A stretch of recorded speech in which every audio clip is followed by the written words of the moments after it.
Salut tout ça, moi retourne du cinéma, j'ai vu le film Scream 6. Je sais même pas par quoi commencer. Je vous ai déjà dit que j'aimais pas Scream 6. Je crois, ouais. Scream 6, film sorti en 2023. Il est sorti quand? Je vais regarder, tiens. Scream 6. Ouais, je pense que c'est 2023. Ouais, 2023. Donc Scream 6, film sorti en 2023, bien évidemment, suite du film Scream 5, avec le retour notamment de Micaela Barrera. Non, Melissa Barrera, pardon, de Jenna Ortega. Et aussi le retour notamment de Samara Weaving au casting, qui revient jouer le rôle de Laura Crane, qu'elle avait déjà dans Scream... c'est combien? Scream 4, je crois. Non, c'est pas elle, c'est une autre. C'est Aiden...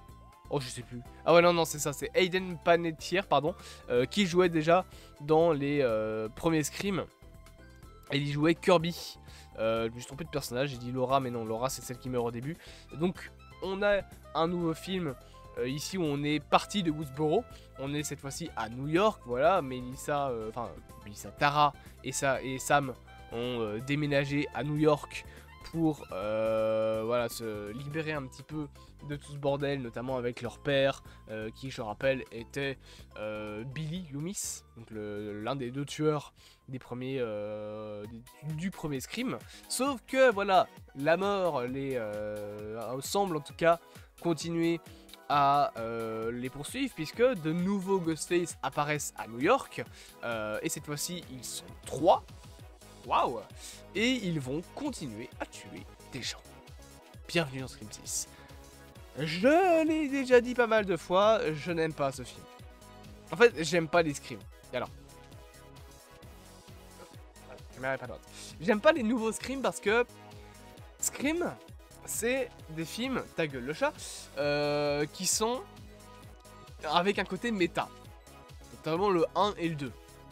C'était des films qui prenaient à revers les screamers.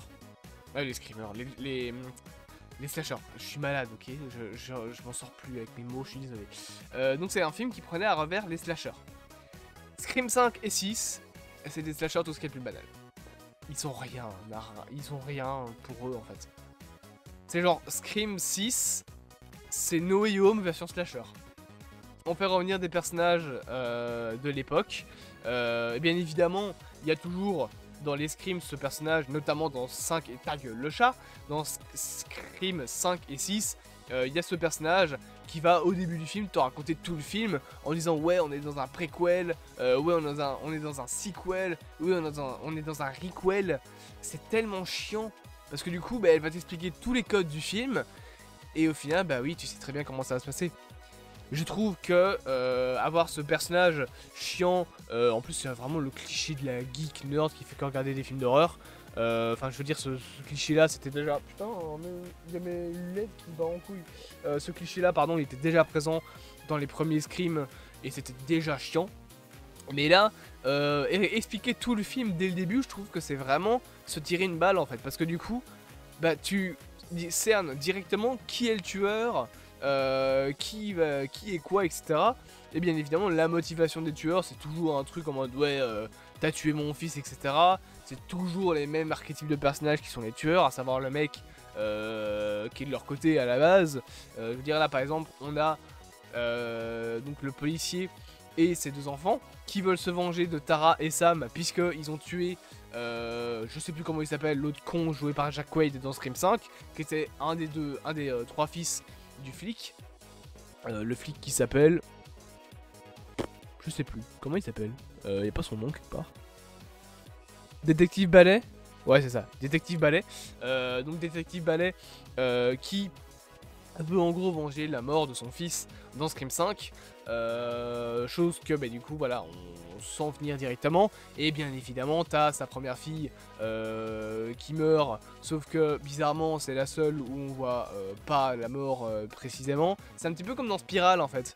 Vous savez, j'avais expliqué que dans Spiral on avait le tueur où ça se voyait que c'était lui le tueur parce que c'était la seule mort qu'on n'avait pas vue. Ben là, la fille du flic, c'est la seule mort où on voit juste un corps tomber. Genre on voit qu'elle tombe, mais on la voit pas mourir. Alors que les autres morts, pourtant, on les voit se prendre des coups de couteau, on les voit crever. Donc pourquoi elle, spécialement, on la voit pas crever? Parce que c'est une des tueuses. Voilà. Pourquoi est-ce que le deuxième gosse est si pur, si gentil, etc. Bah oui, bien évidemment, c'est encore un tueur. À chaque fois, quand t'as rien à te reprocher dans ce genre de film, c'est toujours toi le tueur. Et c'est toujours comme ça dans les nouveaux Scream. Que ce soit le 5 ou le 6, à chaque fois, c'est ça. Dans Scream 5, c'était encore pire. Dans Scream 5, il y avait carrément le truc du le personnage qui disparaît. Je veux dire, le petit copain qui disparaissait tout le temps. Là, dans ce film-là, dans Scream 6, le petit copain disparaît, mais bon, pour le coup, bizarrement, c'est pas lui le tueur. Au moins, on évite ça.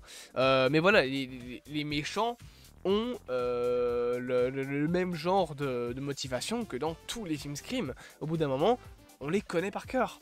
C'est ça le problème, on les connaît par cœur. C'est un peu dommage. Aussi, le fait de vouloir changer de lieu, donc à savoir de passer de Woodsboro à New York, ça je trouve que c'est un petit plus. Parce que du coup, voilà, on a de nouveaux décors, on a un nouveau contexte, même si on l'utilise pas plus que ça, parce que les 3/4 des meurtres se passent dans un appartement. Ouais, bon, bah c'est super, les gars. Allez, let's go. Mais bref, même si voilà, les 3/4 des meurtres se font en intérieur et qu'on n'utilise pas la grandeur de New York, je veux dire, il pourrait y avoir eu un meurtre, genre, je sais pas, à Central Park. Alors ok, ce serait peut-être pas le truc le plus, enfin, le moins caché du monde, mais ce serait bien. La seule fois où on utilise un petit peu le côté New York, je trouve, c'est dans l'attaque du métro sur le personnage. Alors attendez, je reprends mes petites notes. Comment est-ce qu'elle s'appelle? Non. Non plus. Merde. Tu l'appelles comment, toi, encore? Mindy? Non, c'est pas Mindy. Oh, je retrouve jamais son nom, ça casse les couilles. Ah si, c'est Mindy. Bon, Mindy, qui se fait donc attaquer dans le métro. Là, pour le coup, on utilise le fait que c'est New York parce que le métro est bondé, que du coup, personne ne voit l'attaque. Et que du coup, personne ne voit qu'elle se prend un coup de couteau dans le ventre. Là, j'aime bien. Là, pour le coup, on utilise le fait que, voilà, New York, c'est une ville où il y a beaucoup de gens. Du coup, il y a peu de chances que si quelqu'un se prenne un couteau dans le ventre, on le voie. Surtout à une heure de grande utilisation de métro, surtout à un moment où il y a beaucoup de gens, surtout en plus quand c'est Halloween, etc. Un truc par contre que j'aime pas dans le film, c'est le côté du musée slash hommage slash sanctuaire en fait à Scream. C'est un truc qu'on avait déjà vu dans d'autres films Scream, qui voilà, c'est le côté de toujours vouloir faire le film. En fait, c'est un petit peu comme dans Scream 5 avec les deux qui voulaient faire aussi leur propre film Stab. Stab, c'est le film dans le film de la saga Scream. Eux aussi, ils avaient voilà, ce côté un petit peu nostalgie des premiers films, etc.